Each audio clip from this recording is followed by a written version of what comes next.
আসসালামু আলাইকুম রহমতুল্লাহ। আমার সাথে থাকেন, আজকে আপনাদেরকে নতুন দুটো জিনিস দেখাবো। এই যে দেখেন,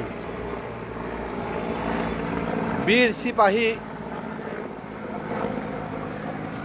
হামিদুর রহমান এর সমাধি। 2 ফেব্রুয়ারি 1953, মৃত্যু 28 অক্টোবর 1971। এই যে একজন সিপাহীর কবর। আমার সাথে থাকেন। বীর মুক্তিযোদ্ধা, বীর শ্রেষ্ঠ সিপাহী হামিদুর রহমানের স্মৃতি বাস্তবায়ন।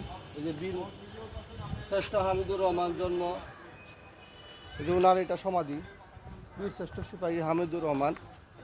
আরেকজন ছিলেন বীর শ্রেষ্ঠ ফ্লাইট মতিউর রহমান, ওই রেজাউল করিম, মাননীয় প্রতিমন্ত্রী।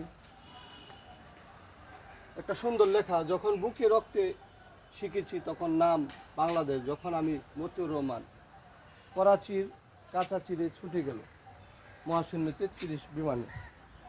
এই যে আরেকটা গুরুস্থান, দেখেন বীর শ্রেষ্ঠ শহীদ ফ্লাইট লেফটেন্যান্ট মতিউর রহমান এর সমাধি। মৃত্যু 29 অক্টোবর, জন্ম 1941, 20 আগস্ট 1971। তো আসলে এইগুলোতে মাঝে মাঝে আসবেন, আসলে মানে নিজের বাংলার ইতিহাসকে আপনারা খুঁজে পাবেন। আসসালামু আলাইকুম রহমতুল্লাহ।